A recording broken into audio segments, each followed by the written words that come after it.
Okay, let me call this hearing to order, and let me thank Senator Collins and her staff for helping to put on this hearing, and thank all of the subcommittee members who will be participating and the panelists who will be with us virtually in a few minutes.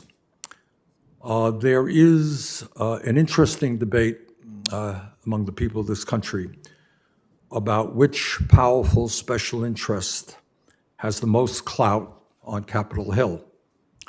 Some people think it may be Wall Street, and some people may think it's the military-industrial complex, and some people think it's the fossil fuel industry.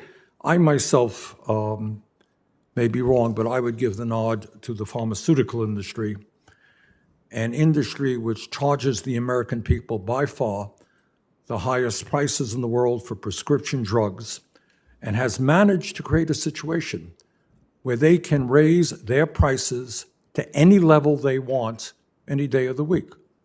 So today people are walking into a drugstore, walking into a pharmacy, pharmacist is telling them, sorry, price of your medicine has substantially gone up. That's what the drug companies have done.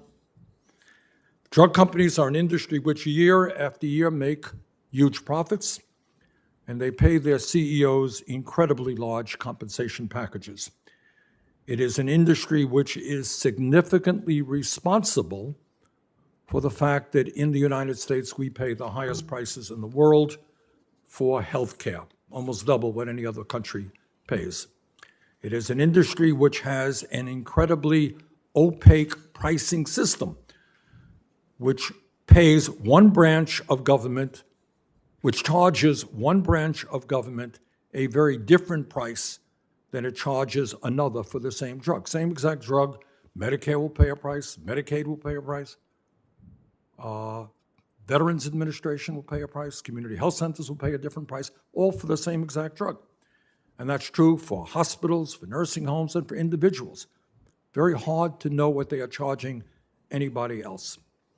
This is an industry that has paid $32 billion in fines for a variety of illegal actions over the last 20 years, including price fixing, overcharging the federal, state, and local governments for their products, bribery, collusion, fraud, and deception.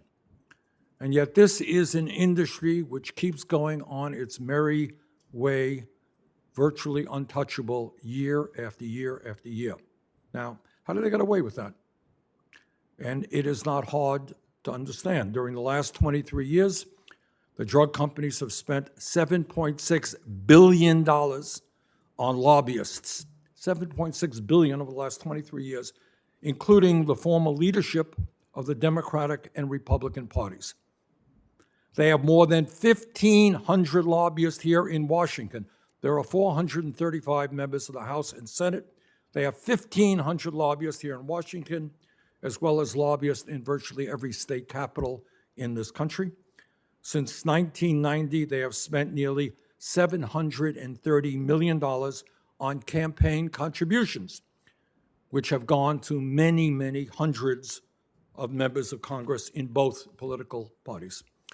Let's be clear, the pharmaceutical industry is not particularly sympathetic to the Democratic Party or the Republican Party.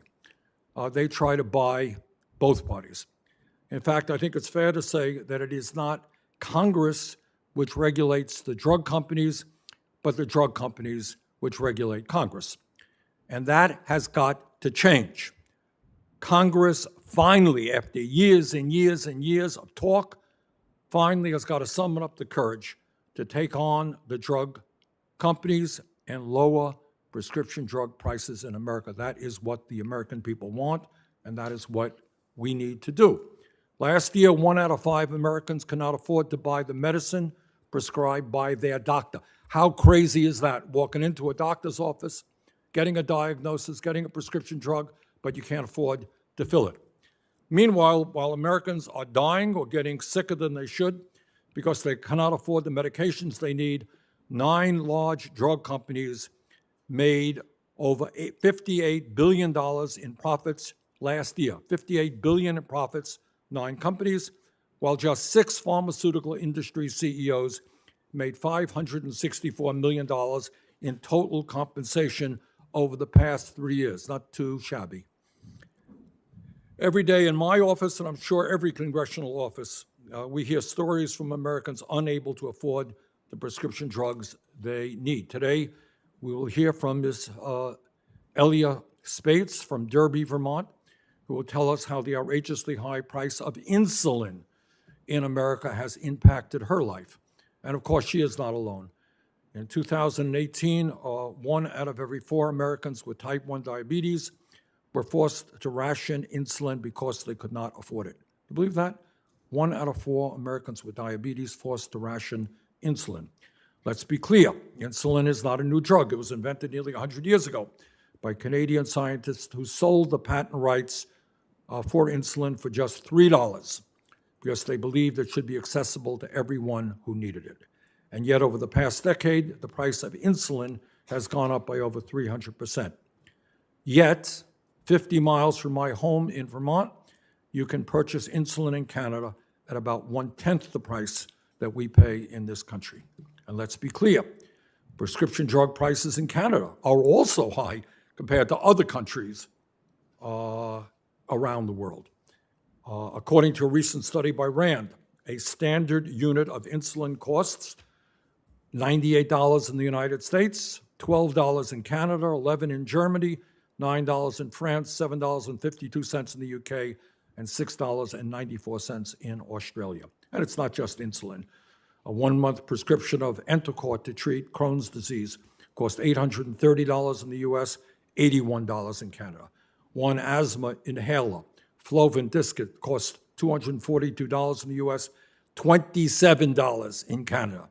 2 EpiPens cost $686 in the United States, $278 in Canada, on and on and on it goes. Same medications manufactured by the same companies in the same factories, all available in countries around the world at a far, far lower price than here in the United States. In my view, we can no longer tolerate a system that allows the former CEO of Gilead to become a billionaire by charging $1,000 for a hepatitis C drug called Sovaldi that costs just $1 to manufacture and can be purchased in India for $4. Can no longer tolerate a system that allows the chairman of Mylan, Robert Corey, to receive a $164 million compensation package in 2016 after his company jacked up the price of EpiPen by 550% over a 9-year period. All over this country, the American people are asking a simple question. How many people need to die? How many people need to get unnecessarily sicker before Congress is prepared to take on the greed of the pharmaceutical industry? The American people are demanding that Congress listen to their concerns and not cower before the power of the pharmaceutical companies. In order to begin to address this issue, I have introduced 3 bills with many of my colleagues in the Senate and the House that would substantially reduce prescription drug prices in this country and also save the federal government significant sums of money. The first bill is the Prescription Drug Price Relief Act, which would cut prescription drug prices in half by pegging the price of medicine in the United States to the median price in 5 major countries: Canada, the United Kingdom, France, Germany, and Japan. Second bill is the Medicare Drug Price Negotiation Act, which would direct the Secretary of Health and Human Services to negotiate lower prices for prescription drugs on the Medicare Part D. Every other major country on earth, in one form or another, negotiates drug prices, and the time is long overdue for Medicare to do that as well. According to a recent study, if this bill became law, the United States government could save more than $345 billion over the next decade. Third bill, the Affordable and Safe Prescription Drug Importation Act, would allow patients, pharmacists, and wholesalers to legally purchase safe, low-cost medicine from Canada and other major countries. We import all kinds of stuff, food, everything else. No reason why we cannot safely re-import prescription drugs. So with that, bottom line is, we've been talking about this issue for decades. It is time to act. Senator Collins.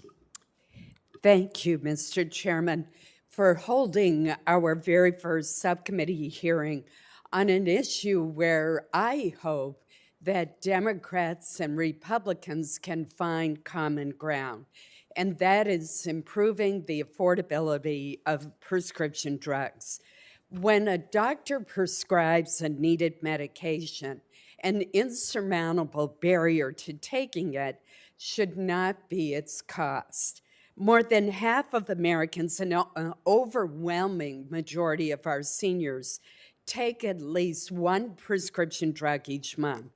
For many, access to these medicines not only is critical to their well-being, but also can literally be a matter of life or death. During my recent tenure as chairman of the Senate Aging Committee, one of my top priorities was to uncover the reasons for spikes in pharmaceutical drug prices and to help make medicines more affordable for more Americans.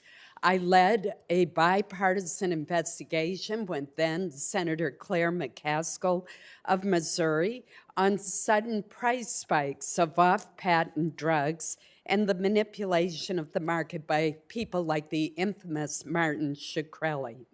I also worked with Senator Bob Casey to investigate various entities in the opaque market for pricing of prescription drugs, such as pharmacy benefit managers. Our committee also held hearings on the price of insulin and drugs to treat rheumatoid arthritis, listening closely to patients and other witnesses. The answers that the Aging Committee received from its inquiries, investigations, and hearings resulted in several bills being signed into law. For example, the Making Pharmaceutical Markets More Competitive Act provides a more transparent and open application process for generics. It expedites the timeline for FDA to review and approve applications. Since enactment of this law, not only are we seeing more applications, but approvals are up considerably, with 28 priority generics and 35 competitive generic therapies approved in fiscal year 2020 alone. The Patient Right to Know Drug Prices Act and the Know the Lowest Price Act banned pharmacy gag clauses. They prohibited pharmacists from telling their customers if their prescription would cost less if they actually paid for it out of pocket rather than using their insurance plans. This legislation also required the disclosure of settlements reached between biologic and biosimilar developers to the Federal Trade Commission. This has been required of generic drug developers since 2003.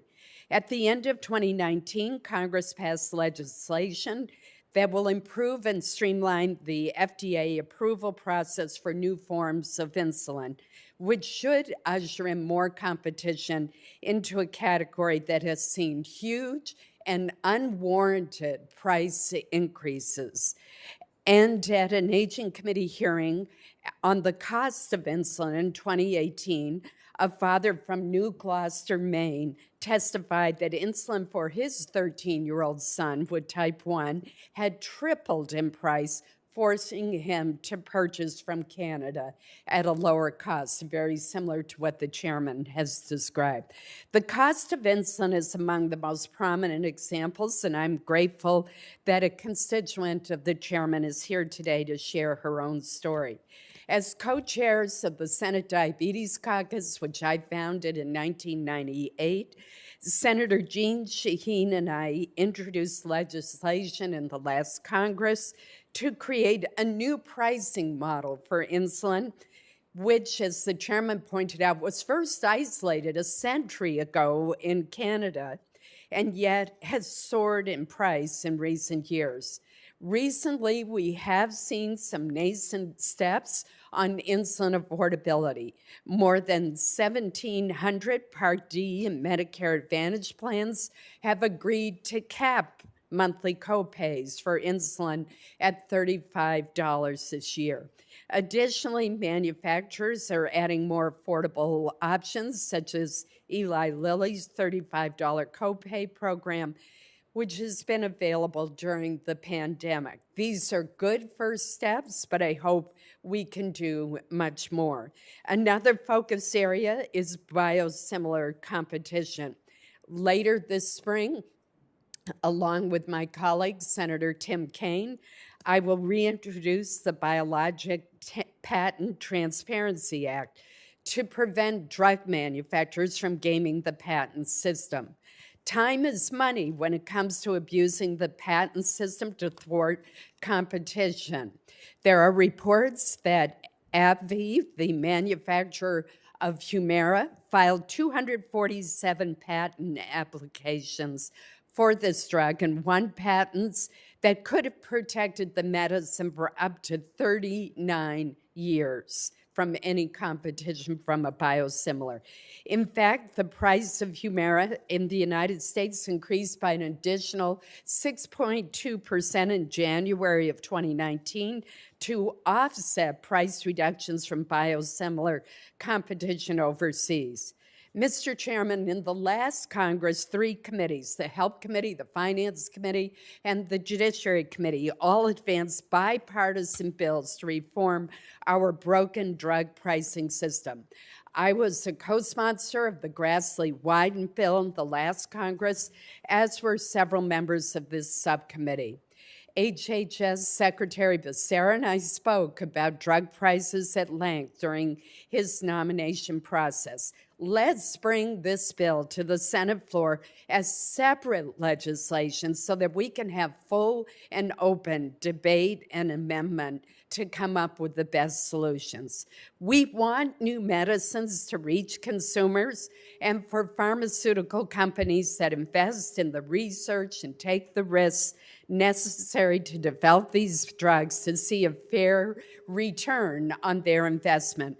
But we must do more to ensure that these essential medicines are more affordable and their prices transparent. I hope that today's hearing will help us craft policies to strike that balance. Thank you, Mr. Chairman. Thank you, Senator Collins. We have an outstanding group of panelists, and let me begin by welcoming our first panelist, Dr. Aaron Kesselheim, who is a professor of medicine at Harvard Medical School and a faculty member in the Division of Pharmacoepidemiology and Pharmacoeconomics in the Department of Medicine at Brigham and Women's Hospital. Dr. Kesselheim created and leads the program on regulation, therapeutics, and law, an interdisciplinary research program focusing on prescription drugs and medical devices, patient health outcomes and regulatory practices, and the law. He has authored over 450 publications in peer-reviewed medical and health policy literature. Dr. Kesselheim, thanks very much for being with us. Thank you, Chairman Sanders, Ranking Member Collins, and members of the committee. We're here today because the U.S. spends far more on drugs per capita than any other industrialized nation, over $1,200 in 2018, while the OECD average was less than $600. High U.S. prices are primarily driven by spending on brand name drugs, most of which have been on the market for many years, during which time they're subject to astonishing price increases. We compare drugs that accounted for the highest Medicare Part B spending with Japan, Germany, Switzerland, and the UK, and found prices 46 to 60% lower in those places. How is this possible? I want to focus on 3 reasons and their solutions. First, the US allows drug makers to set prices after FDA approval at any level they want, and then requires Medicare and Medicaid to pay no matter what the drug's clinical utility. Second, we allow manufacturers to raise those prices each year beyond inflation. And third, manufacturers extend their patent-protected market exclusivity by building a thicket of dozens or even hundreds of patents to delay generic entry. Other industrialized nations, even some states and payers in the US, have strategies that address these issues. The first step is to address excessive drug prices would be to evaluate and negotiate. The Defense Department isn't forced to buy every new weapon at the price Raytheon conceives of. It determines the product's usefulness and negotiates. The approach in other countries begins after regulatory approval with a process known as health technology assessment, in which independent organizations help determine a fair price based on how well the new drug performs against other available treatments. Only if a drug provides more benefit to patients should it cost more than other options. The US needs to establish a publicly funded body that would determine a price for a drug based on its clinical benefits. In Germany, drug evaluation and negotiation occurred during a drug's first year when a nonprofit, non-governmental research organization assesses its therapeutic benefits. In a review of outcomes in that market, we found that no drugs providing important benefit left the German market, while cancer drug prices substantially declined and were more closely aligned with clinical benefit. States like New York and Massachusetts have now initiated such a review process for their Medicaid programs. My second major recommendation is to limit drug price increases. In the US, Gleevec was introduced in 2001 for a list price of $26,000 a year and increased to more than $120,000 by 2016. Many brand name drugs provide rebates to commercial payers and Medicare Part D plans, but those only offset some of these price increases. By contrast, in other countries, agreements between the government or payers and manufacturers restrict price increases. We found that spending per unit for the cancer drug lenalidomide in the US increased from 2010 to 2018 from about $400 a unit to nearly $700 a unit, while during that same period of time, the drug in France decreased from $239 a unit to $202 a unit. One model would be to extend the drug price inflation rebate penalty currently in place for Medicaid. Bills were introduced in the prior Congress with bipartisan support for this plan, as Ranking Member Collins mentioned. A final component would be to arrange for more efficient transition to a competitive market. Generic or biosimilar entry is often delayed in the US because of patent thickets covering trivial attributes of the drug. Here again, lessons on how to improve experience in the US can come from other countries. Results from foreign patent offices suggest that the US Patent Office could reduce the number of wrongly issued patents by allocating greater resources to ensure patent quality.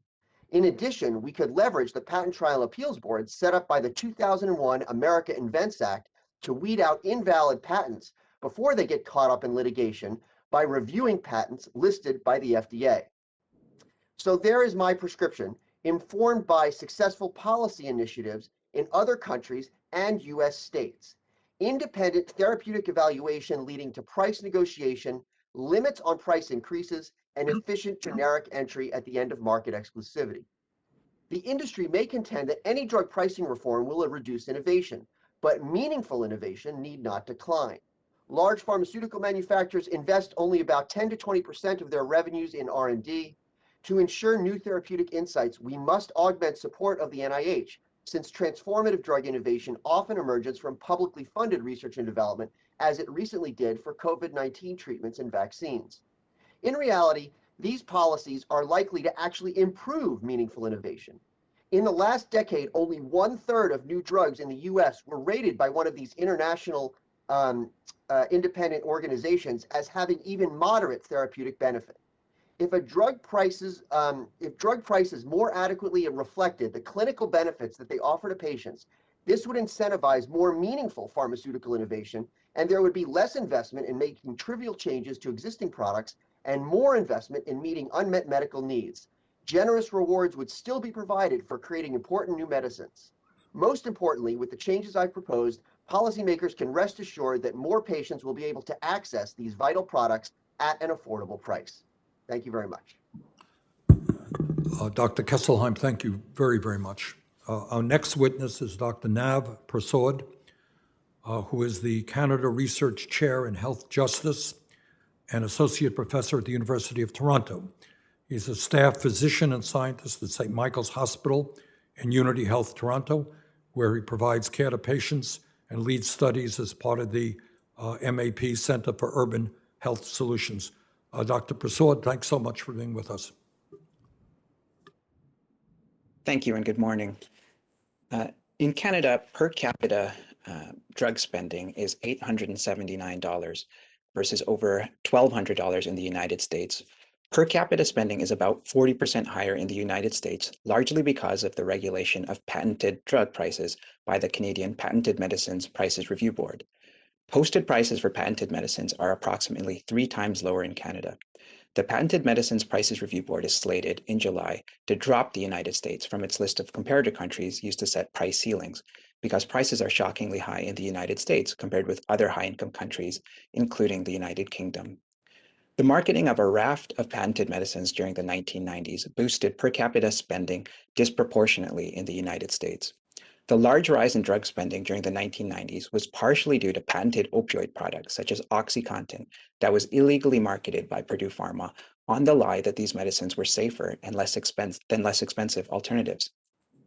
Pharmaceutical companies continue to profit from the opioid crisis that killed approximately 80,000 Americans in the 12-month period ending in May of 2020. Pressure and lobbying by pharmaceutical companies have undermined reforms in both Canada and the United States. Multiple government reports over decades have recommended including medicines in Canada's publicly funded single-payer system to improve fair access and to save billions each year. But this has not happened, so we continue to pay high prices that comparable countries such as Norway and Australia and inequities persist in Canada. America is a superpower that has not shown its strength in standing up to pharmaceutical companies that rip off Americans, as proven by the price differences for patented medicines across our border. My colleagues and I have conducted a randomized control trial of distributing essential medicines as per international guidance from the World Health Organization to people who report not being able to afford them. We found improvements in the control of blood pressure and diabetes, fewer missed medical appointments, and total healthcare savings that average more than $1,000 per patient per year. The biggest benefit was in the ability to make ends meet or afford basic necessities such as rent and food. Only 29% in the usual access or control group could make ends meet, but 86% of those who did not have to pay out of pocket for medicines could afford necessities. A farmer in our study, for example, was better able to grow food when he had his asthma puffers. Could publicly funding a list of essential medicines work in the United States? It already is working at the United States Veterans Administration. Since its creation in 1997, the VA's national formulary has led to improvements in care, and its negotiating power has led to impressive price reductions. The VA's approach of creating a rational list of medicines and then using proven methods to negotiate prices accords with international guidance. It's a model that could be adapted to an even larger scale in the United States. There are three key elements of government action to reduce drug spending while promoting access and equitable care. 1. Punish abusive pricing of patented medicines by creating a new bureau. Create a new bureau to set price ceilings for patented medicines. Give that bureau the resources and teeth to keep prices low, and empower that bureau to issue compulsory licenses when companies price patented medicines unreasonably. The new bureau should be able to cut annual drug spending by at least $100 billion. 2. Use negotiating power in open tendering processes to secure low prices on a defined set of essential medicines as per international guidance. Negotiating power can help to ensure equitable access to needed medicines, including off-patent or generic medicines. 3. Use existing legislation and additional political will to discipline the companies currently bloated by high medicine prices that illegally market products. There's a need for urgent action. Americans are getting ripped off by more than $100 billion per year, and this money in the wrong hands is used to illegally market medicines that kill Americans. Thank you. Thank you very much, Dr. Persaud. Next, we have Ms. Elia Spates, who lives in Derby, Vermont, who was diagnosed with type 1 diabetes when she was 18.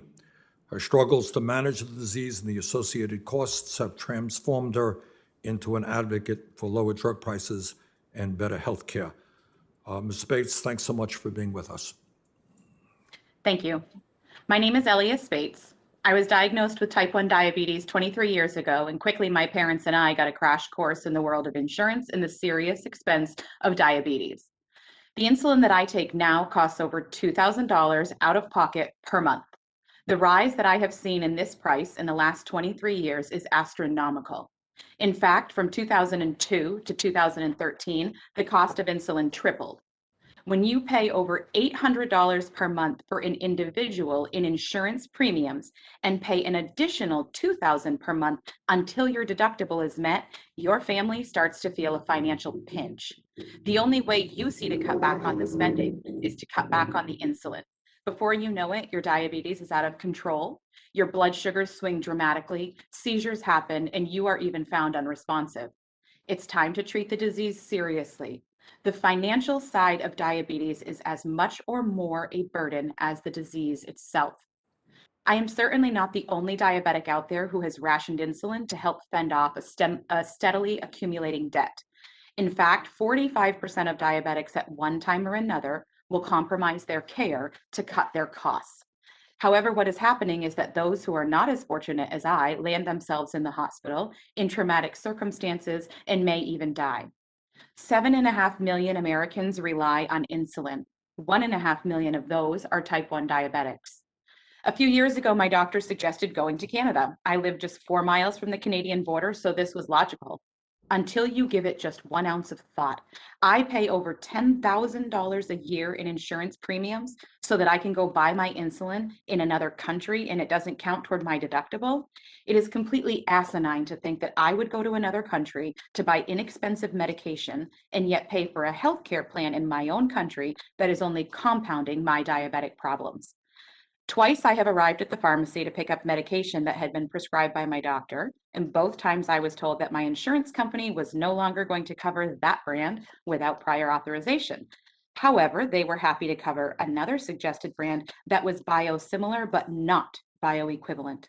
With this medication, it had taken me over a year to get it approved by the insurance company, and I was finally having success using it, and now it was being disallowed. It is infuriating to know that in one fell swoop, your perfect combination can be undone by the companies that produce the medication and the pharmacy benefits managers who market it to the insurance companies who now give it preferred status on their healthcare formularies. Just 6 months later, an insulin I had been on for over 4 years became no longer an option. Once again, it needed a prior authorization, but there was a similar medication that I could have. Now, had this been the difference in brand name to generic, I could have understood. However, this was from one brand name insulin to another, and in fact, it was $5 more out of pocket for me. It doesn't take a genius to figure out that this was happening because of how the money passes between the hands of the producers of the insulin, the PBMs, and the insurance companies. I appreciate being a part of a good business deal when I see one, and as a woman in business, I fully understand supply and demand. I was raised in the humanitarian principles of achieving success. Doing things ethically and watching the bottom line to make a profit is essential. It is, however, unethical, unscrupulous, and completely wrong to gouge people, particularly so at the expense of their health. To think that we are outpricing our own citizens and virtually holding out of reach scientific marvels to those who need it is an embarrassment. We have seen a 300% rise in our cost of insulin in just a matter of years, yet in the same amount of time, Canada has seen virtually no rise in cost at all. 3 major producers of insulin have all had the same price hikes over that time. It is interesting that pharmaceutical companies provide amazing rebates on these products, yet the bulk of the rebates are cashed in by the PBMs and not the consumers. This practice provides preferred status on the insurance company formularies for the pharmaceutical companies, hardly an arm's length transaction.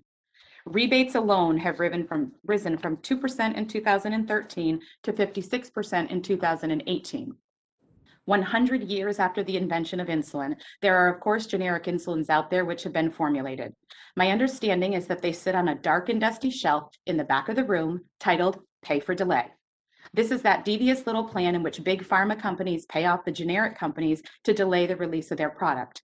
Big pharma gets to keep the largest part of their sales. The generic company makes even more than if they put it out on the market, and I continue to pay top dollar. Any middle school student working their vocabulary list can tell you that is the perfect description for collusion. There are days that it is almost impossible to contemplate the unethical, immoral American healthcare and pharmaceutical system that has been created out of greed.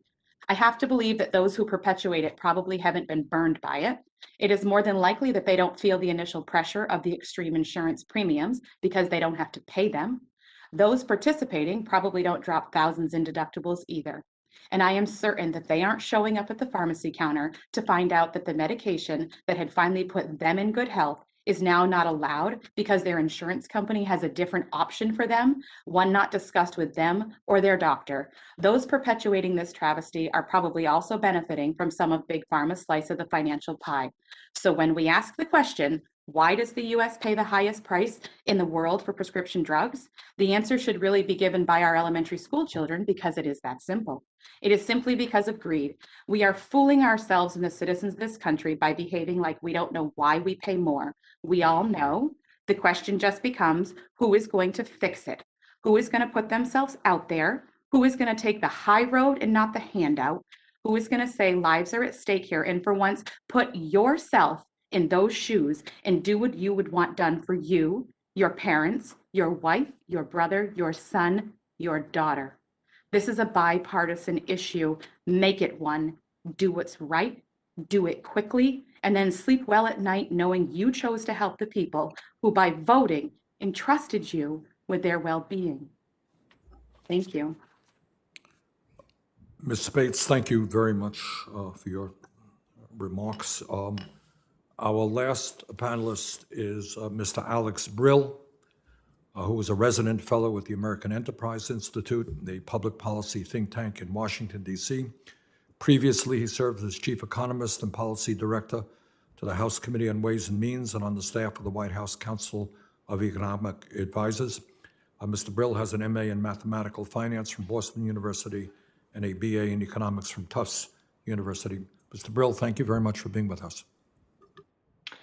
Thank you very much, Chairman Sanders. I must confess that power just went out here in my office, and I hope this connection via my cell phone works. I appreciate the opportunity to appear before the committee to testify on this important topic. As you mentioned, I'm a resident fellow with the American Enterprise Institute.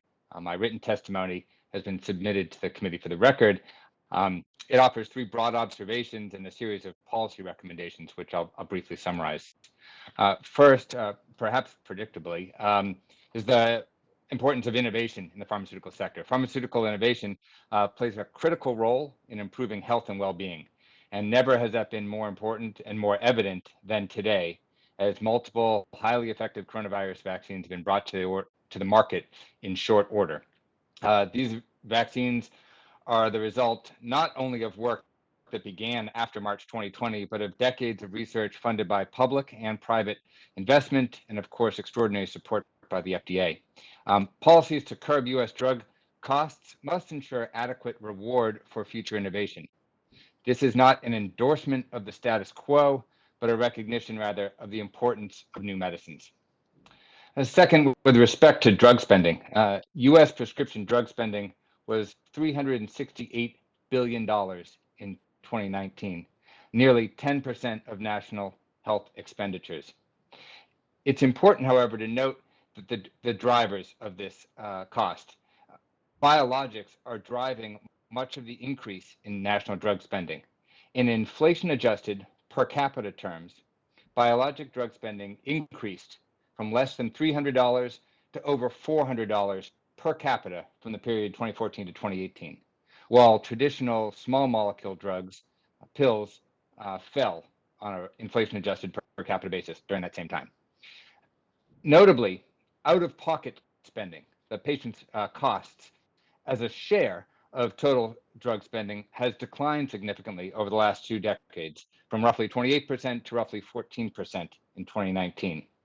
Out-of-pocket costs for those with the highest expenses who are low and moderate income actually fell, and out-of-pocket costs for those patients with the highest costs rose for higher income individuals. Of course, however, these broad trends are important to recognize, but they can also mask high financial burdens experienced by some patients, as we've heard already this morning. And third, the importance of balance. The success of the U.S. pharmaceutical market is the result of a dual mandate embodied in the landmark 1984 legislation commonly known as Hatch-Waxman. Hatch-Waxman legislation sought to both allow meaningful rewards for new innovative drugs and to encourage a robust generic drug industry. Today, we have the pharmaceutical innovation I referenced a moment ago and a generic industry that fills 90% of all retail prescriptions, yet represents just 20% of overall drug spending. The average copays for generics is just $7. Our peer nations are not as successful. Across the OECD, just over half of all prescriptions are filled with generic medicines. There are, however, important opportunities to further foster competition and realize additional drug savings in the U.S. pharmaceutical market. My written testimony notes 6 areas where I believe bipartisan cooperation can ensure more timely entry of generics or biosimilars without discouraging the risk-taking innovation of brand medicines. Let me briefly highlight just 3. First, biosimilars. Biosimilars has already yielded roughly $37 billion in savings to the U.S. healthcare system, but more can be done. One approach would be to align the incentives of prescribers with payers and patients. This could be achieved with a proposal considered by the Finance Committee for ASP +8 for biosimilars, or the demonstration operated for Medicare Part B out of CMMI. Second, the importance of complex generic medicines and their approval here in the United States. Congress should ensure that the FDA has the incentives and the resources to promptly review and approve complex generic applications. In some recent work, I've estimated that 7 such products which are not available here but are available in Canada or Europe, bringing them to the United States could save $1.3 billion a year annually. And finally, patent thickets, as noted earlier. Innovator drug companies are building patent thickets around lucrative products by obtaining myriad overlapping patents, many of those patents submitted after the launch of the initial product. To deter generic challengers or biosimilar challengers is the pure intent of these efforts. Without policy reform, these tactics will become the playbook for all innovator companies in the future. Thank you for the opportunity to testify, and I look forward to your questions. Thank you very much, Mr. Brill. Let me start off the questioning. Let me ask a very simple question, and that is I recall that about 1.5 years ago, I took a trip from Detroit, Michigan into Ontario with a number of folks from the Midwest who were diabetic. And we purchased insulin, the same product made by the same company, for 1/10 of the price, 10% of the price. Somebody jump in, Dr. Kesselheim, Dr. Persaud. Why is it that in Canada, tell us simply, you can purchase the same exact widely used product for 1/10 the price that it costs in the United States?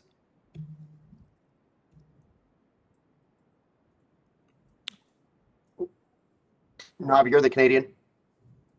Thanks for the question, Senator.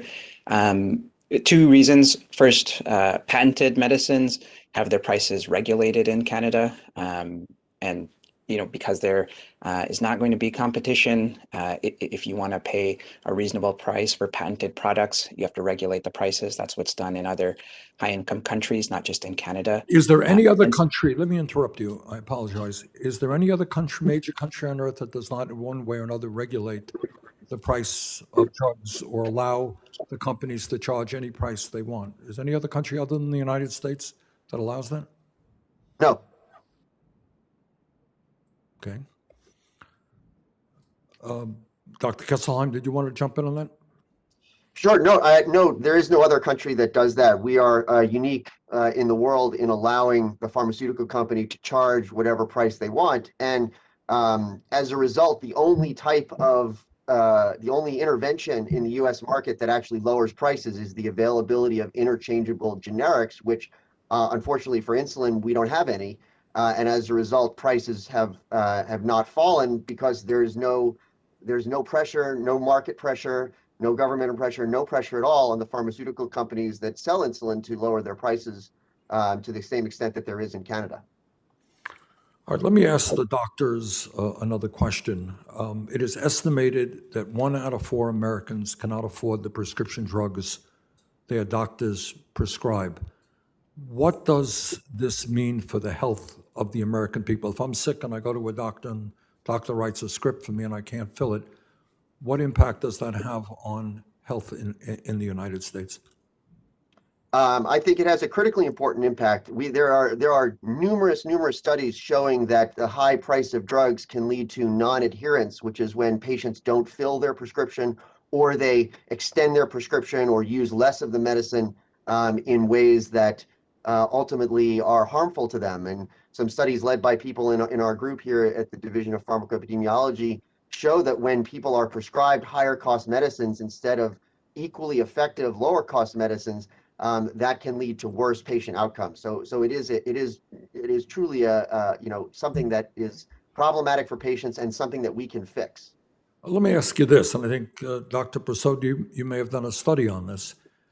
Tell me what I'm missing here, but if I cannot afford my medicine and I get sicker than I should be, and maybe I end up in the emergency room, maybe I end up in the hospital, is it possible, in fact, that we end up spending more on healthcare because people simply cannot afford the medicine that they need? Yes, Senator, that's exactly what we found in our study. When we provided medicines to people who could not afford them, we realized savings of more than $1,000 per year per patient. And that was due to avoided hospitalizations, avoided emergency room visits. We're talking about life-saving medicines that we know work, treatments for high blood pressure and diabetes. So when people are able to take their medications, they are healthier. We've also found that people find it easier to make ends meet to afford their rent and food. And these are things, healthy housing, healthy foods that people need to be healthy as well. So what you are saying is that the high cost of prescription drugs result in people getting sicker than they should, and in fact, ending up costing healthcare systems more money than we should be expending. Yes, you're paying at least twice. Once the higher price for medicines, and second when people land in the hospital with a heart attack or a stroke. Which could have been prevented. Absolutely preventable. Okay, Senator Collins. Thank you, Mr. Chairman. Before I begin my questions, I would ask unanimous consent that a statement from Senator Burr be submitted for the record. Without objection. Thank you. Mr. Brill, you mentioned the role of patent thickets in blocking access to more affordable biosimilars. You also talked about the fact that biologics are very expensive and are consuming an increasing amount of the cost of prescription drugs in this country. Even though there are several biosimilars for the best-selling drug in the world, Humira, and they've been on the market in the European Union since 2018, American patients must wait another 2 years for them to be available here due to the manufacturer's aggressive patent thickened strategy of overlapping and late filed patents. Another method of fending off biosimilar competition is called a drip feed strategy, where knowledge broadly disclosed in early patent applications is defined much more narrowly and specifically in subsequent patent applications.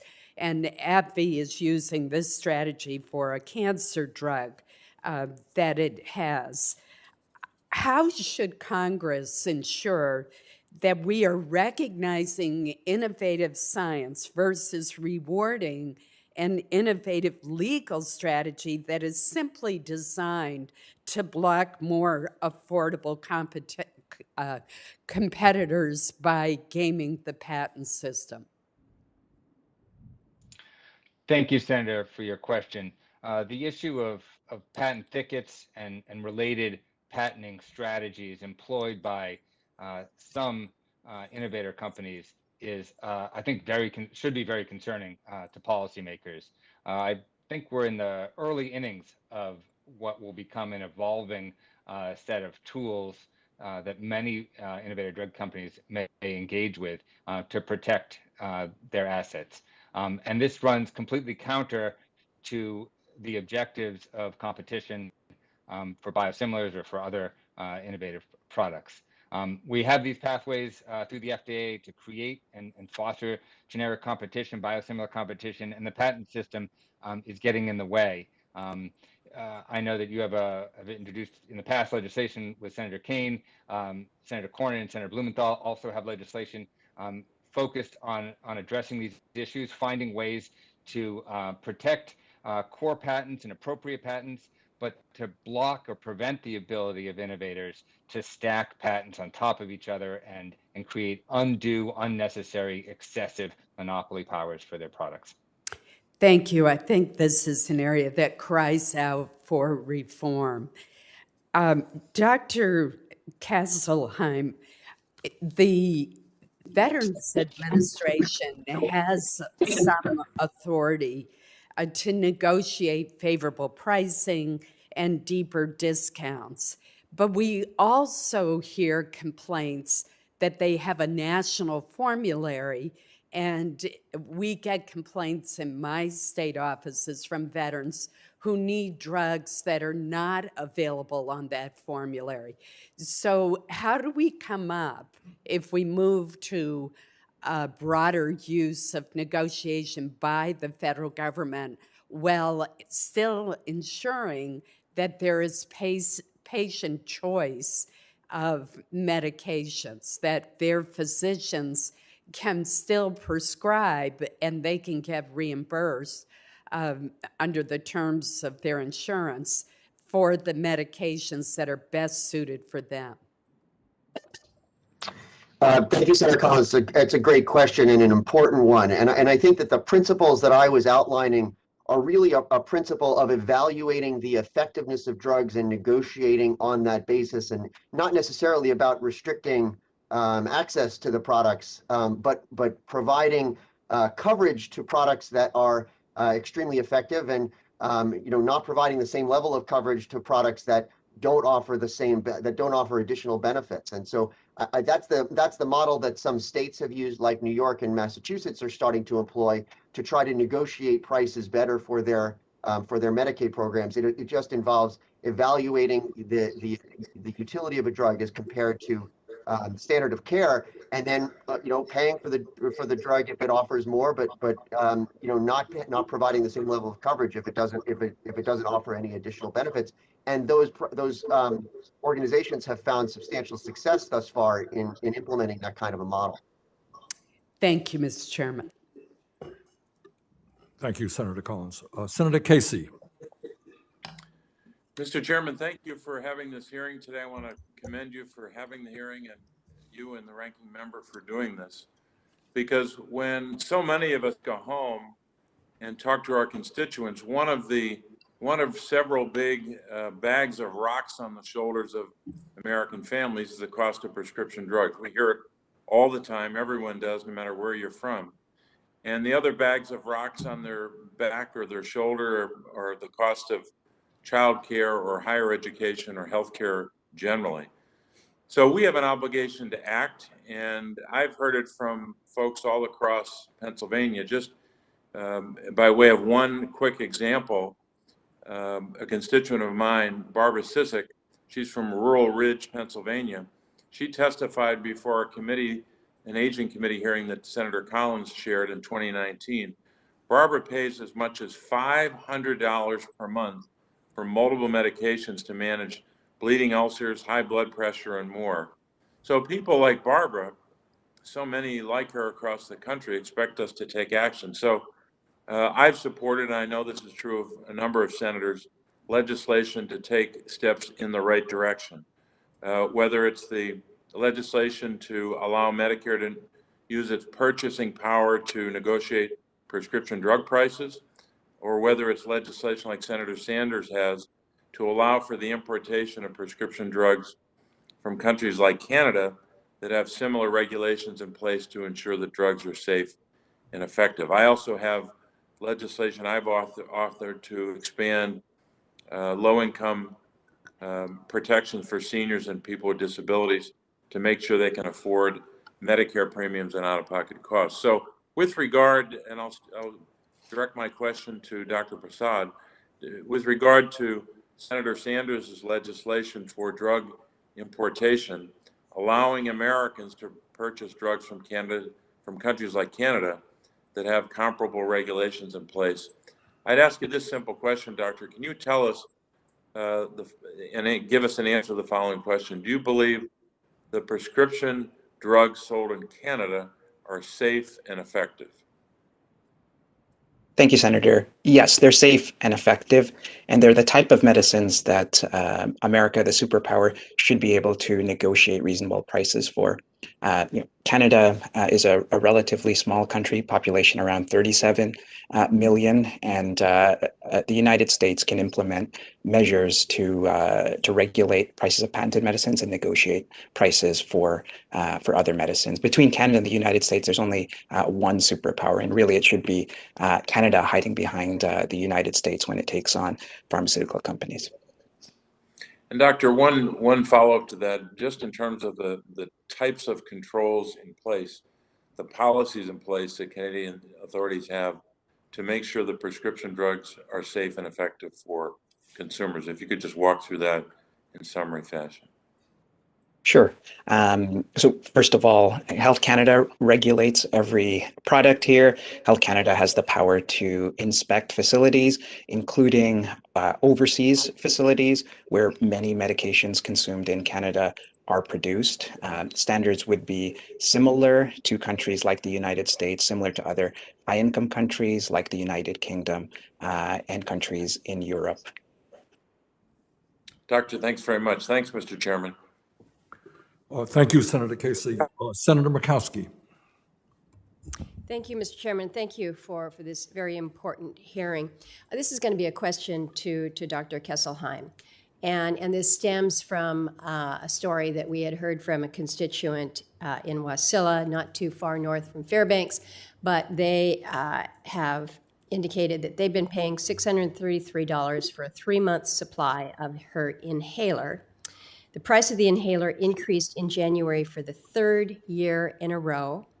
And like so many, they just don't get it. Why do we keep seeing these price increases? So Dr. Kesselheim, in your experience with these year-to-year price hikes on prescription drugs, in your view, what's prompting it? Do they usually result from changes or improvements to the drug's efficacy? Because I think if it was going to improve the drug, we can understand why that might be. Or is it because they are resulting from increased manufacturing costs or R&D? What do you tell somebody like this constituent in Wasilla? It's a very challenging issue, and no, it doesn't arise for any of those things. It arises because manufacturers have pharmaceutical companies have investors that they need to, maintain their profit margins for. And one of the ways that they can do that is if they have an approved product is by raising the price on that product year after year. And unfortunately, in the case of inhalers, we have a lot of the same issues that we have with insulin, where manufacturers are able to get new patents on the not on the underlying medicine itself, but on the inhaler device. And those patents prevent the FDA from approving interchangeable versions of the product that might lower the prices. And of course, we also just don't do any negotiation with manufacturers over the prices that they charge for their products. And as a result of all of those things, that gives manufacturers substantial freedom to raise their prices far beyond inflation on a year-over-year basis, and leads to the problems like you're describing for your constituent. So do we have any way to determine whether these price hikes are justified? What you've just outlined to me, I don't think that's going to be satisfactory to this individual in Wasilla. How can we know whether or not, when you have reformatted the device for the inhaler, that somehow or other increases the efficacy? Is there any way to determine whether these price hikes are justifiable? Sure. So, one of the ways you would do that is you might actually conduct a clinical trial in which you tested your new version against the old version and showed that one was superior. Most pharmaceutical companies don't fund that kind of comparative effectiveness research. Instead, they just rely on marketing to promote the new improved product. I would also say that if we did have a publicly funded independent organization that evaluated the effectiveness of products and helped negotiate prices, if in fact a product was substantially improved by virtue of a change in manufacturing practice or something like that, then theoretically the pharmaceutical manufacturer could submit that information to the organization and it could be fairly reviewed and the price could be increased if it was fair to do so. Well, Mr. Chairman, we hear these stories all the time. This is the reason that we're having this hearing this morning. Senator Baldwin and I have reintroduced what we call the Fair Drug Pricing Act, which would require the manufacturers to actually provide some kind of a justification when we see these substantial increases to the list price for the medications. I think we recognize that people want to see some level of transparency here and accountability when you see these really sometimes incredible price hikes year over year over year. So I would hope that we'd be able to advance provisions like what Senator Baldwin and I are trying to do along with leadership on this committee. I thank you. Thank you very much, Senator Murkowski. And now we go to Senator Baldwin. Thank you, Chair Sanders. And I want to jump in just where Senator Murkowski dropped off with regard to the Fair Drug Pricing Act. But I also want to share a constituent experience first. I hear all the time from Wisconsinites who cannot afford their prescription medication. People like Jackie Trapp from Muskego, Wisconsin, who has terminal cancer. She wrote me that the drug that keeps me alive is also driving my family towards bankruptcy. It has doubled in price in the very few years I've been on it, and it costs me $15,000 to $21,000 out of pocket per year. My husband is worried enough about being left alone, and I worry about him having to start over financially in his 60s as our lifetime of savings is being wiped out from one drug, Revlimid. The price of this drug, Revlimid, has increased over 20 times. Stories like this one are the inspiration for the bipartisan Fair Drug Pricing Act, which I'm reintroducing today with my colleagues, Senator Murkowski, Senator Smith, Senator Braun. The bill requires manufacturers to submit a transparency and justification report 30 days before they increase the price of a drug by more than 10% in 1 year or 25% over 3 years. This is a first step, but it's a really important one.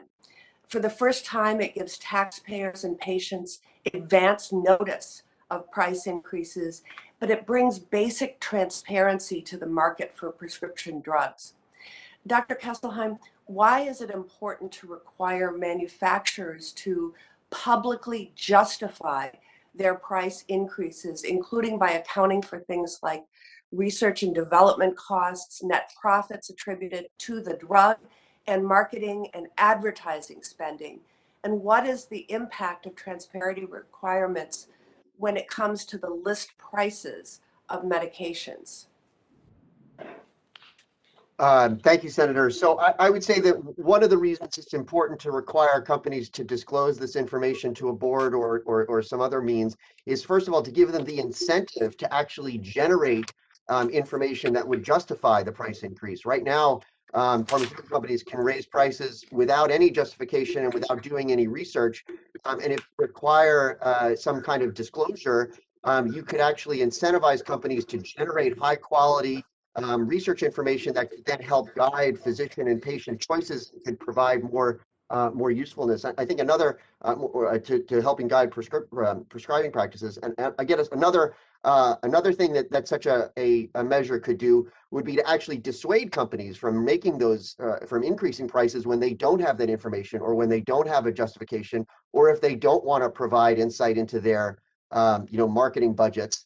And so could actually, prevent these kinds of price hikes from happening in the first place, unless they are really truly justified by some kind of, change in the supply chain or manufacturing practices. Thank you. I want to continue in this vein. From 2010 to 2019, the FDA approved 356 drugs.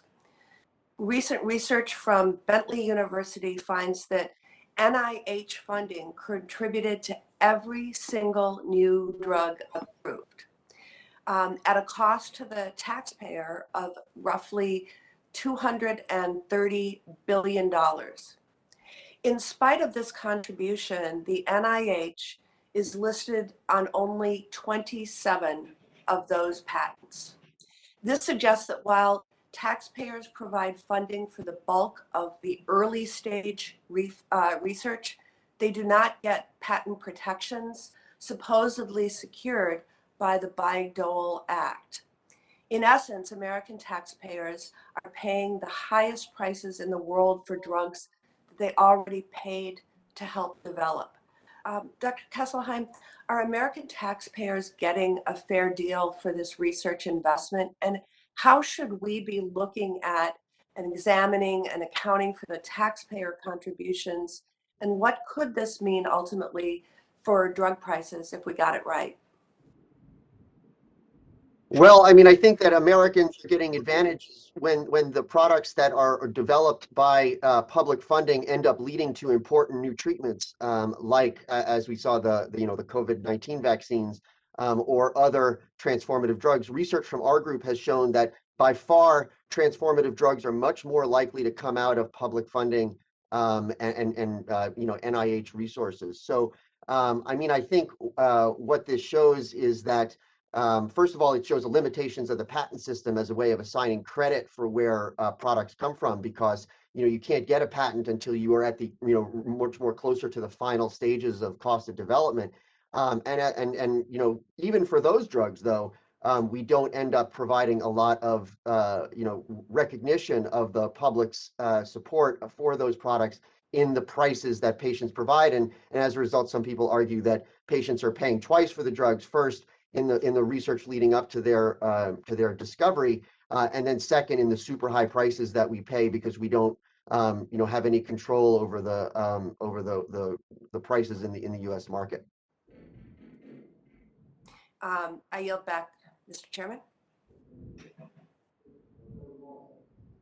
Okay, thank you so much, Chairman. And I just want to emphasize that you and I, both sides of the aisle, agree on the same goal here, that we want to figure out affordable access to all prescriptions for all people, and just bring some of my insight as a physician to this committee. And I think I want to talk about insulin just for a second, and I appreciate your person's testimony on this. This is a prescription I've written for thousands of times, and it's part of this opaque game. I call it the opaque game. There's a list price and a net price.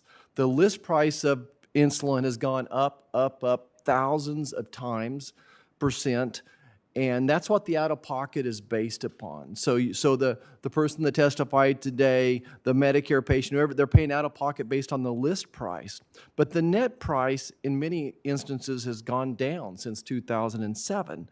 And this is where the opaque process happens. As far as I know, this is the only business in America that's allowed to have legal kickbacks. So there are legal kickbacks from the middlemen to big pharma, as well as insurance companies, and we don't know who else. And that's the opaque process. There's clawbacks from community pharmacists, and subsequently we're losing more community pharmacies than ever before. And I think there's two simple solutions. The first one is transparency.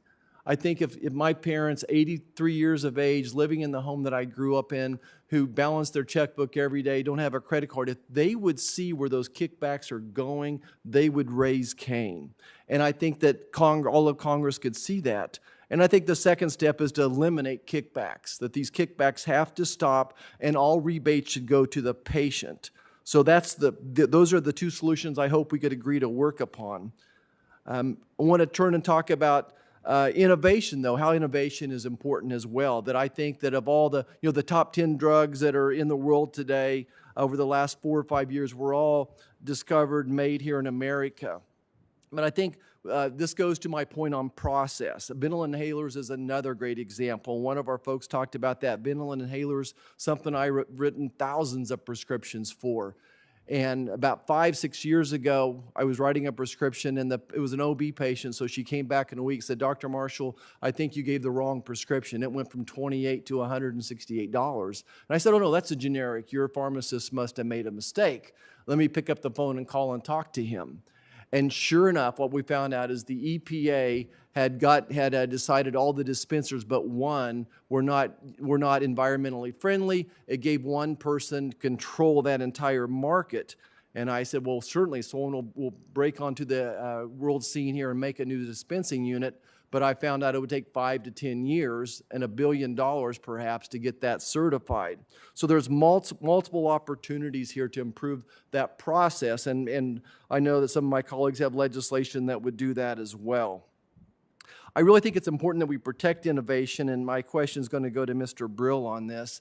You know, as I think about the miracles of COVID, in January 2020, I reached out to the CDC to tell them my concern about the COVID virus, and they weren't quite as concerned as I was, and so I immediately turned to the private sector. And as the CDC kind of failed rolling out their testing, I asked the private sector to start working on testing, on therapeutics, and on vaccines, knowing that this was going to be a world problem very, very soon.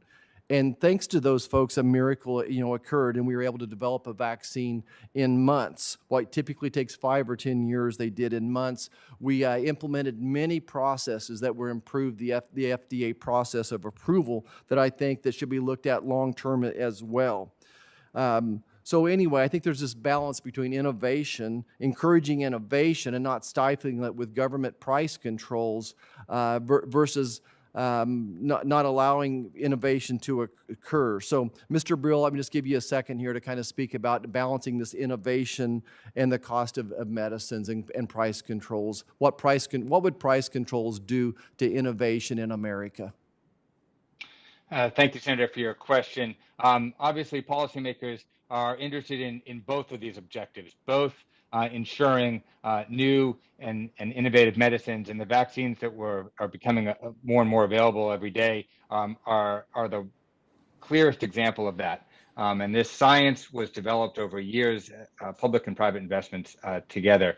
We want to make sure to nurture and promote and facilitate this type of research and these investments over time. And quite frankly, the credit goes not only to those manufacturers who have successfully brought products to market so far, but to all of the researchers who are working on vaccines, including those, quite frankly, whose efforts have failed. That's the innovative process that we want to foster. How to balance that against our desires to keep prices low is the challenge. And in my view, the answers to those challenges are best met by finding ways to create more competition rather than more price controls in the market. And that means more generics, not just a generic, but multiple generics to compete, making sure that those generics are allowed onto the market in a timely fashion. And the other type of competition that can be important is what's referred to as brand-to-brand competition. This often doesn't have the kinds of effects we would like to see on list prices, but can have the kind of positive effects that we're hoping for on net prices, which are an important price in the system as well. Yeah, thank you so much, and I yield back. Thank you, Senator Marshall. Senator Kane. Thank you, Mr. Chair, and thank you for holding this hearing, a very important one. And I just want to begin by thanking Ms. Spates. I hope I pronounce her name correctly. I was not here for your verbal testimony because I was in 2 other hearings, but I read your written testimony, and it's extremely powerful. And your conclusion that we pay more than other nations because of greed, I think, is partially accurate, but I think the other reason we pay more is because of us, Congress. If we have a set of rules, people will, operate under the rules as they exist, and then they'll maximize the money they can make. And I think we might wish it were otherwise, but we can't pretend it is otherwise. And so that puts the burden on our shoulders, Ms. Spates, to come up with the rules that will lead a person like you to not look 5 miles across a border and see people with similar health conditions to you who are not, taxed to the very edge of their resources to deal with diabetes as you are living near the Canadian border. So thank you for basically encouraging us to do things to get this right. I'm happy to have been working with Senator Collins on legislation dealing with biosimilars and trying to get biosimilars to the market quicker, because I think there's cost savings in there if we can do that right. But let me do a couple of things. And forgive me, Mr. Chair, if I may have missed questions like this when I was at the other hearings, but I want to ask Dr. Kesselheim, if I could, about international reference pricing.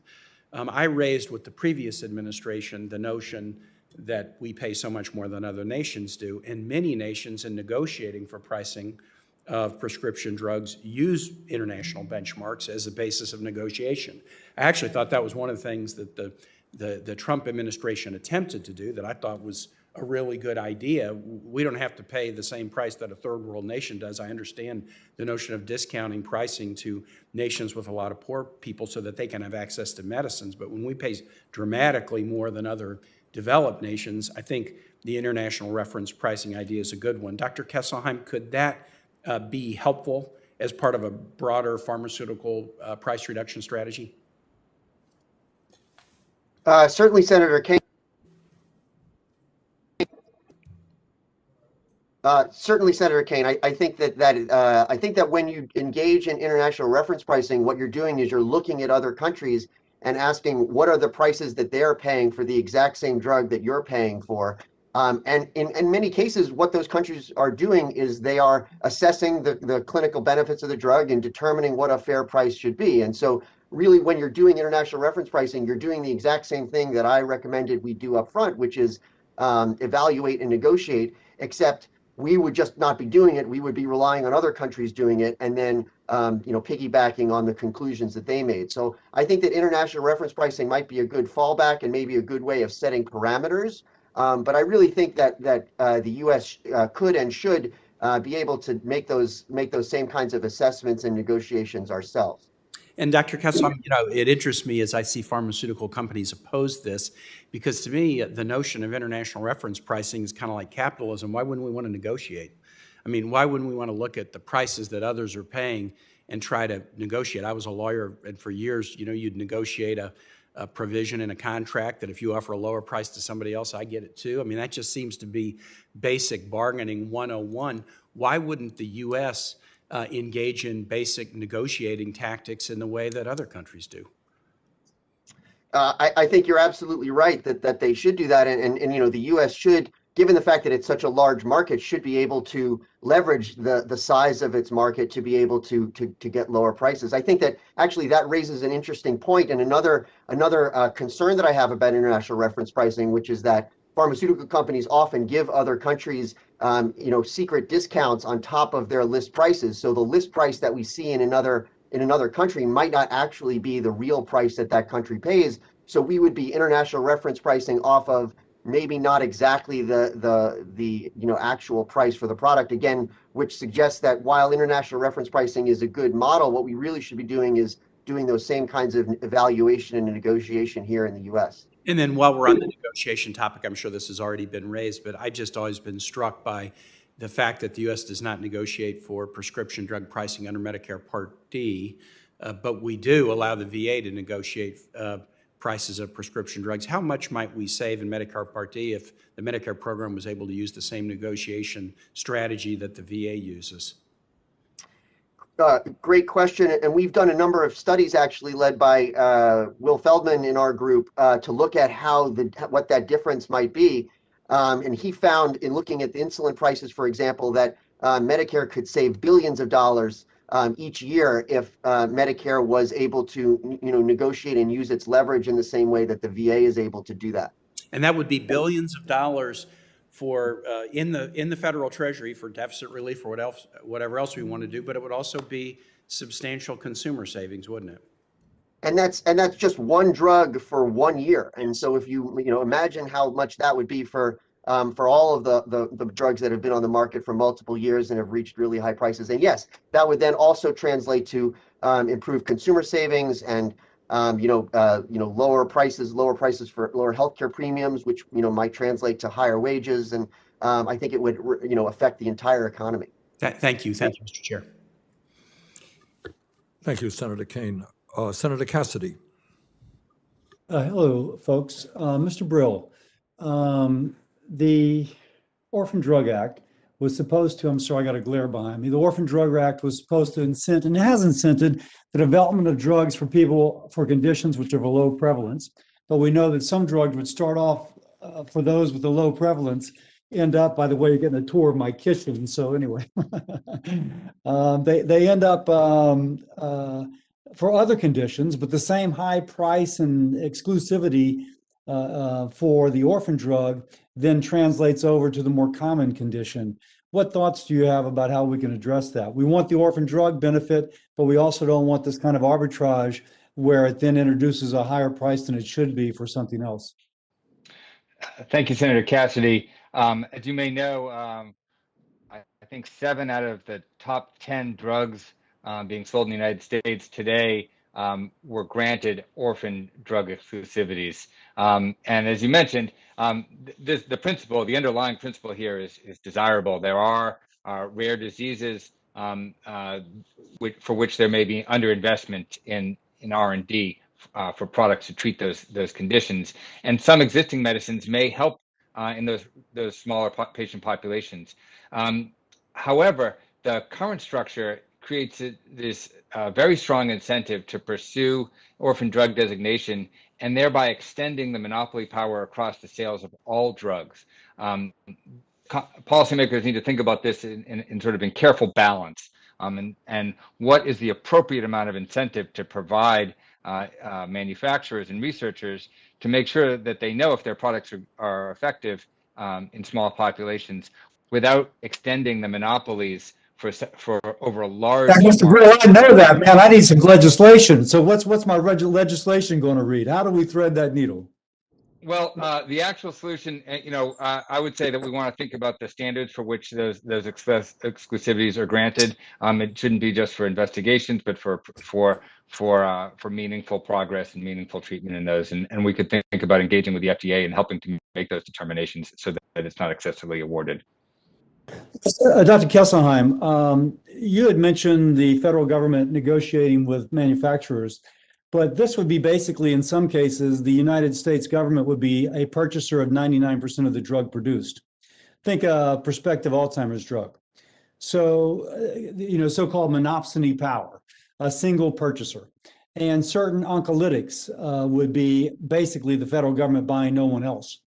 It seems to me that could have a chilling effect upon a company's willingness to invest in a drug if they thought the federal government was going to be able to unilaterally set the price. If a President Bernie Sanders decided that we're going to go to negotiating drugs, who would invest in developing an Alzheimer's drug knowing that the return on investment from Medicare would be so poor? Your thoughts on that?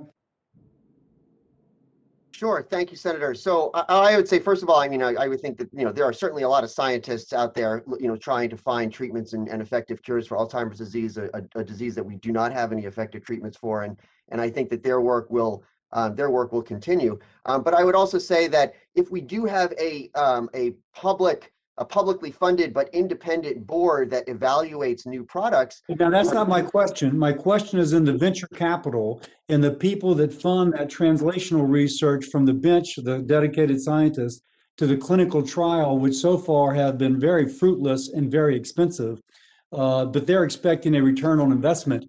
What return would they expect? Again, if Bernie Sanders was president and you were his chief negotiator, yes, you could have somebody do an independent evaluation, but oftentimes government puts its finger on the scale.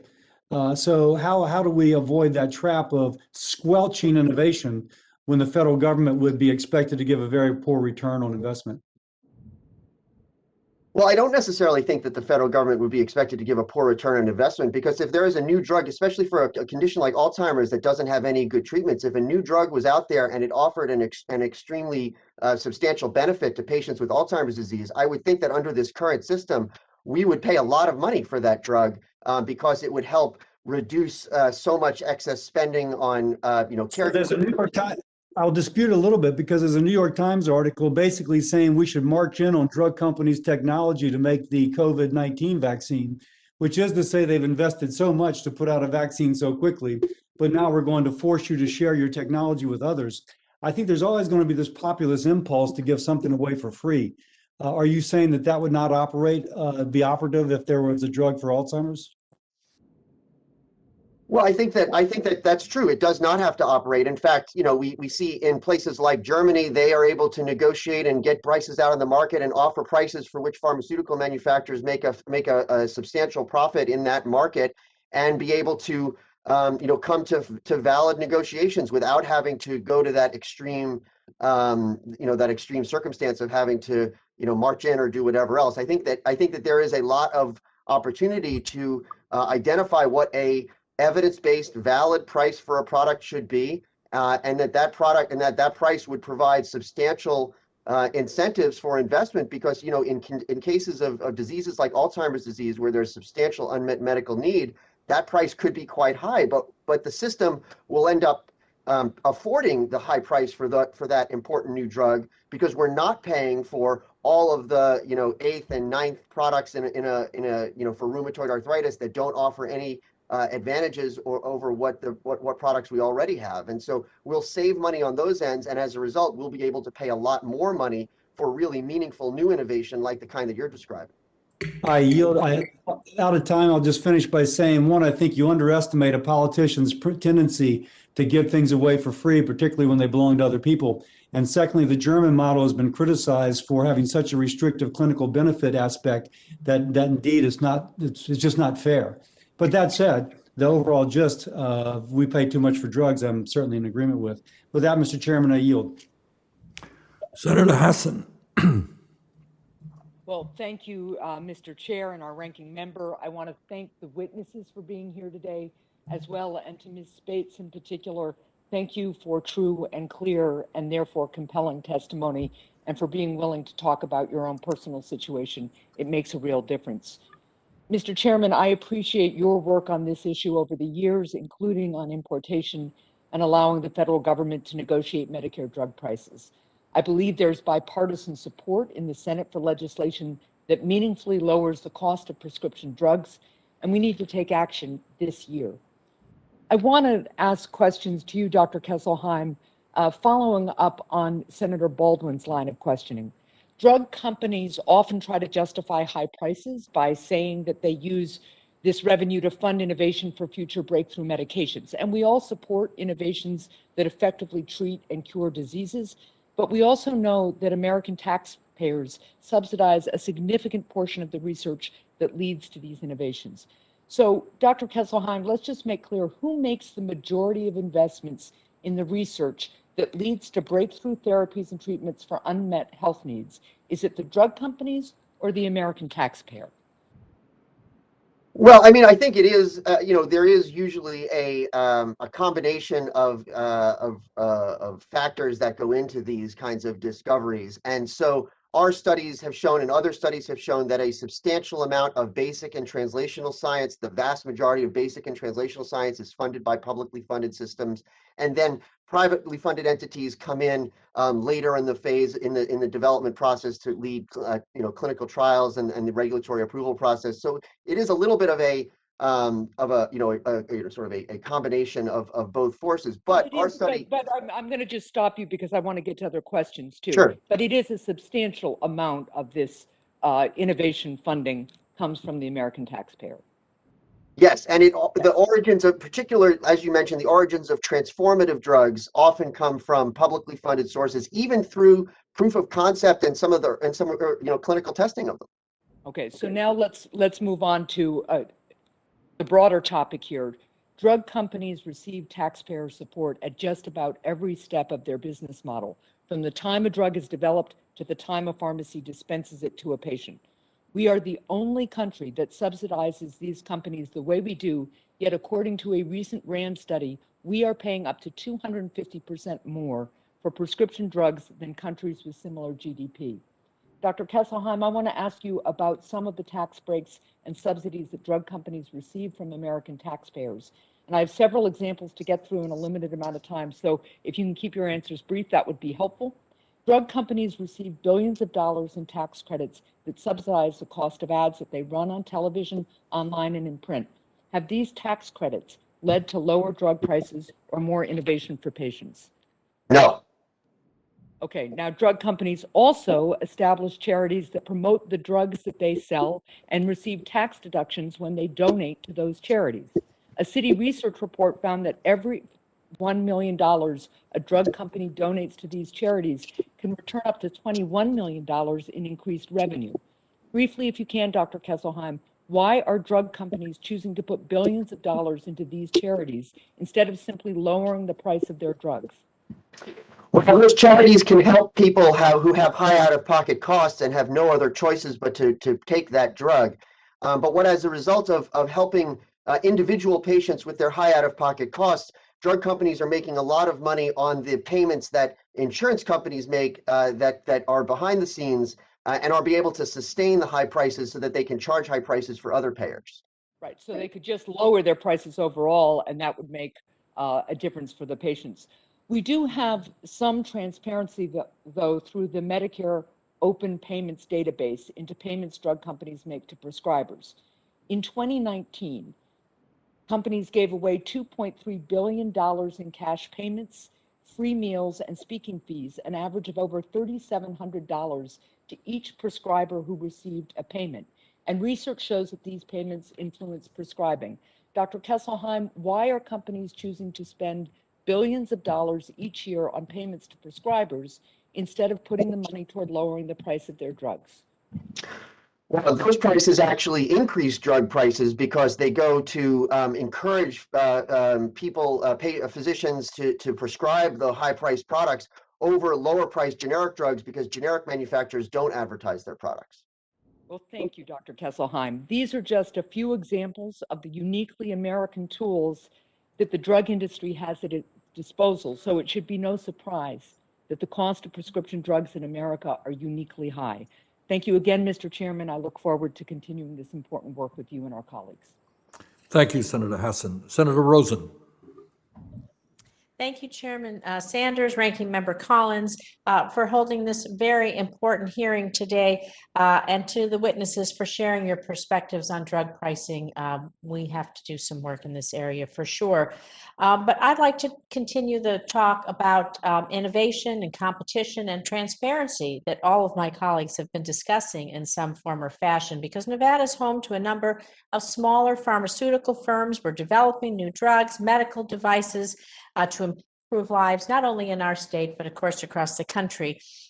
In Southern Nevada, one company is working on an oral drug to treat lung cancer. Northern Nevada, another company is working on a drug to prevent Parkinson's, other neurologic diseases. And we know, again, research, development, clinical trials, they can take 10 years or more, and startup costs do remain a significant barrier, but the new drugs on the market will ultimately increase competition and help reduce costs. So Dr. Kesselheim, what more can Congress do or should do to support our smaller, local, startup pharmaceutical firms? They're taking on significant risks to develop these new innovative drugs and devices that may eventually really help increase access and lower costs, not to mention saving lives or improving lives. Well, thank you for the question. I think that there are a number of things that government could do. I mean, I think that the example that we've seen in the last year relating to COVID innovation has shown the power that public-private partnerships can have when there is funding for, particularly for, really innovative new ideas to try to treat lung cancer, in this case, through some novel mechanism. I think that a lot of small companies will suggest that they unfortunately can't get the support that they need to try to get the, sort of move these drugs through proof of concept, in part because, the incentives are not necessarily there to support really important new products. So I think that one of the things that we could do is we could provide more upfront support for that. But in those cases, I think we also need to make sure that when those products then do become available, that they're being made available at a fair price for consumers. Thank you. I want to say I'm particularly interested in the lung cancer drug. My mother passed away from lung cancer, and I would not wish that on anyone else. So I hope that we do see some um, movement forward on that, but I'm also interested in our nonprofit pharmaceutical company model. And so can you talk about this, your understanding of this relatively newer model and some of the challenges of bringing a drug or a device to market as a nonprofit? And how can the success we've seen so far in Congress from this, what can we do to support it and help that to grow in the nonprofit sector? One of the most prominent nonprofit drug development models is the Drugs for Neglected Disease initiatives in Europe, and what they've been able to accomplish in getting new effective treatments for neglected tropical diseases in countries around the world for relatively meager support just shows how effective pharmaceutical development can operate on a limited budget. And these numbers that we're hearing about the cost of drug development are overinflated for a number of different ways. So I think that based on the success of models like that, there have been some efforts in the United States to try to develop nonprofit drug manufacturers. Mostly those products, those kinds of organizations operate to to meet, to address drug shortages or other older off-patent products for which manufacturers have stopped manufacturing it. And we're starting to see some success. But I think that is an effective model for potentially an effective model for an important new drug that can't get the private funding that it needs in order to bring that product to market as well. Thank you. I'd like to move on in the quick time I have left. The 340B drug discount program is critical to Nevada. We have a diverse population, hundreds of thousands of people living in rural communities spread out across our state. Can you talk about the importance of the 340B drug discount program, how it's helped increase access and affordability, please? Sure. Well, so the 340B program is a very complicated system that we have to try to provide certain drugs at a relatively low cost to safety net hospitals. And it has provided a lot of useful drugs to low-income patients. It has expanded over the years, perhaps beyond what was originally intended by it. And as a result, there have been some discussions about whether, to what extent, certain hospitals should qualify as 340B hospitals or not.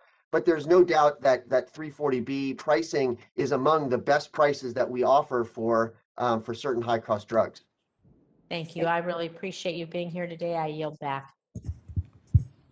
Thank you, Senator Rosen. Senator Braun. Thank you, Chairman Sanders. So glad we're having the discussion on healthcare costs in general, specifically on the high costs of drugs. Everybody in our country sooner or later comes across a prescription that they wrestle with, have no idea how to attain the price in the first place in terms of a fair price. The lack of transparency that is systemic throughout our healthcare system is, in my opinion, the main reason why we're here today. In building a business over the years, if I had the ability to tell my customers what they were buying after the fact, it'd be a lot different dynamic than what it would be with a free market where you've got an engaged consumer. That's the other thing we don't talk about. Healthcare consumers have grown. Don't blame it on them. It's evolved that way to where they want no skin in the game. It's unaffordable in so many cases. Once you do confront the healthcare system, it's a mess across the board. And my question is going to be here in a moment for Dr. Kesselheim, but I've wrestled with it before I got to the Senate. And there is no other sector of our economy that has less transparency, less competition, more barriers to entry, and a disengaged consumer. One alternative is to bring government into play. And to be honest, I think many CEOs that don't run healthcare companies are going to be for that because the industry is dug in, resisting reform that I think needs to take place before you bring more government into play. But it's clear we've got a broken healthcare system that costs way too much, and we need to figure out how to fix it. And if the industry is not going to take on some of the reforms, you'll get what you deserve, and that's probably the heavy hand of government because you're like an unregulated utility when it comes to the way you operate. Dr. Kesselheim, I'm hoping that I've got the right information here, but when it comes to transparency, I think you've been quoted in that you might get more than what you've asked for. That transparency would actually maybe be a negative. I think that is so bizarre in the sense that any other aspect of our economy where you have everything I talked about, engaged consumer, robust competition, full transparency, no barriers to entry, things work. LASIK surgery and things even within the medical field prove that. Why would you have that point of view that it could stymie price competition if you put more transparency into the mix? That seems to me to be counterintuitive. I'd love to hear your response to that. Sure, Senator. So if all you do is include transparency but don't do anything else, then you actually risk raising prices, because right now those secret backroom deals that PBMs arrange is really the only system that we have in the government or in our country for lowering prices. And if you take that away and you make everything fully transparent without doing anything else, then you take away one of the greatest tools that are the only effective negotiators we currently have in the system, which are PBMs and insurance companies, from trying to lower prices. So I would be very much in favor of transparency if you marry it with evaluation and negotiation, because then you don't really need PBMs. You can just have what a fair price is, and you can offer that to private companies, and the value of the PBM and the value of the secrecy that they operate in plummets. So I would say that we could have transparency if we married it with some of the proposals that I suggested, but just transparency alone, I think that you are taking away the only strategy that we currently have in the market for lowering prices. I'm glad to hear you say that, because I agree with you. I think that when you have transparency only, you don't have the other tools that go along with it. And that would be that employers across the country, as well as government, the two stakeholders in paying the bills, need to be able to negotiate with more bargaining power. And I think if we get that right, it happens everywhere else where government is able to negotiate. They hide behind the disguise that they're a free market.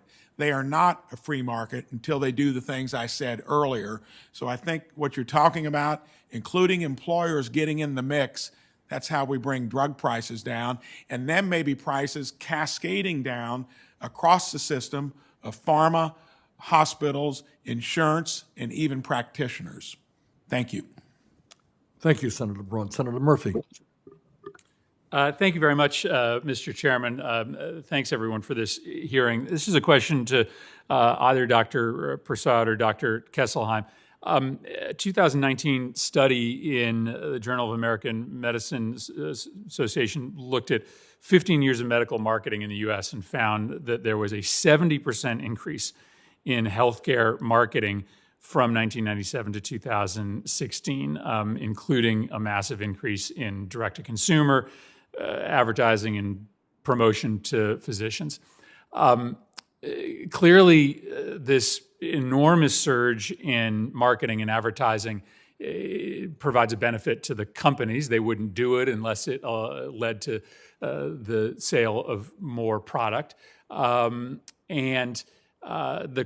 Clearly, it has to be part of the story with respect to the increase in price if there's been this incredible surge in marketing and advertising spending.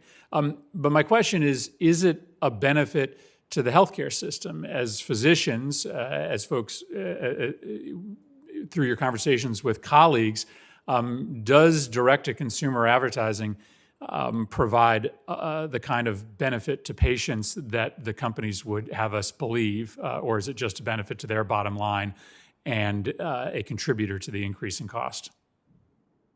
Thank you, Senator. The answer is no, it does not benefit the public, doesn't benefit patients. There have been studies of whether or not marketing is associated with better prescribing of medicines or more appropriate use of medicines. And there are no studies that indicate that this marketing improves the care that patients receive. So it is something that patients are paying for, and we are all paying for. And in the end, it is driving, in some cases, prescribing towards more expensive medicine. So we pay for it multiple times, and there isn't a demonstrated benefit of pharmaceutical companies providing information either directly to consumers or to prescribers.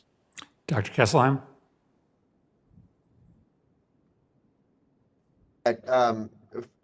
Sorry, I agree with Dr. Persaud. I think that there is I think that one of the things that direct-to-consumer advertising does, and I can tell you that as a primary care doctor, is it brings people to the office asking about medicines that they saw on TV, and usually the medicines that are being advertised are the most expensive, and they may not offer improvements over other therapies that aren't being advertised. And so, while direct-to-consumer advertising can alert people to the existence of drugs, it does drive prescribing practices in ways that aren't evidence-driven. And just to give a sense of how much of the cost of the drugs may be determinative of the advertising spend for these companies, there's another study suggesting that for the big pharmaceutical companies, as much as 19 cents of every dollar, nearly 1/5 of all of their spending, goes into advertising and marketing. In my remaining time, Dr. Kesselheim, I was intrigued by the time that you spent in your written testimony on the question of comparative effectiveness.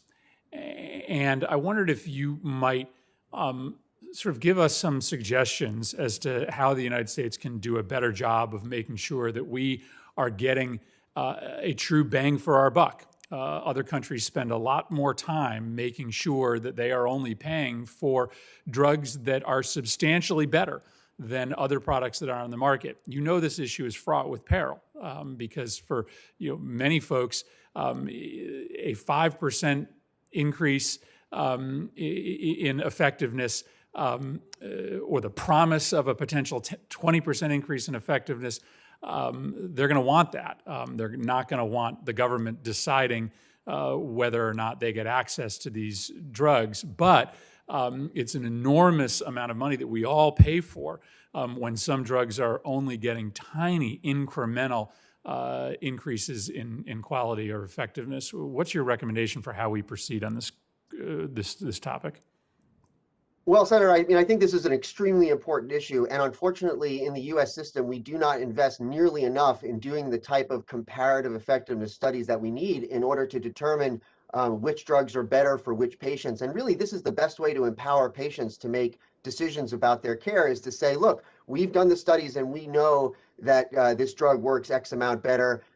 Here are the side effects you have to weigh, and let's between you and your physician, you can make a decision about the best way forward. So unfortunately, we don't have enough of that. And what I would suggest that we do is invest more money up front in the same way that we invest money in basic science in generating this information, because it will actually save money on the back end, because pharmaceutical companies leverage the lack of information in their promotional practices to encourage high cost drugs when lower cost products may be just as effective. And then what we do is we just pay many times more on the back end. So if we had more comparative effectiveness research and evidence up front, then we would be able to help guide prescribing practices in the best way forward for patients.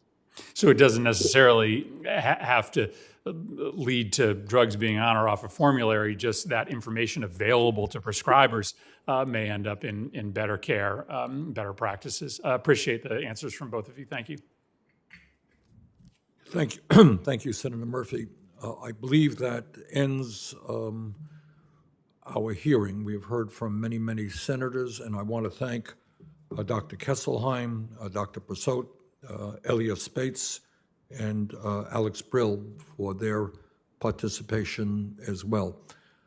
I think what you have heard from virtually all senators, regardless of their party or political persuasion, is they continue to hear from their constituents who are sick and tired are paying the highest prices in the world for prescription drugs, prices that in many cases they cannot afford. And what you have heard is that when people cannot afford the medicine they need, they will get sicker. Sometimes they will die. Sometimes they will end up in the hospital at great cost to the healthcare system. You have also heard, I think, today that we have been talking about the issue of the high cost of prescription drugs, not only for years, but for decades, and that there is all kinds of legislation that has been offered. And yet, at the end of the day, the pharmaceutical industry continues to march along, earning huge profits every year, paying their CEOs exorbitant compensation packages, and they continue to provide hundreds and hundreds of lobbyists, make all kinds of campaign contributions. So I think the conclusion that I have reached from this hearing is that the time is long overdue for the United States Congress to summon up the courage to take on perhaps the most powerful special interests in the United States, and that is the power of the pharmaceutical industry. Our people are hurting, they want us to act, and now is the time to do that.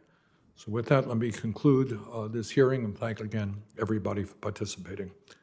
The hearing is ended, and people will have time to submit questions for the record and testimony as well. Thank you.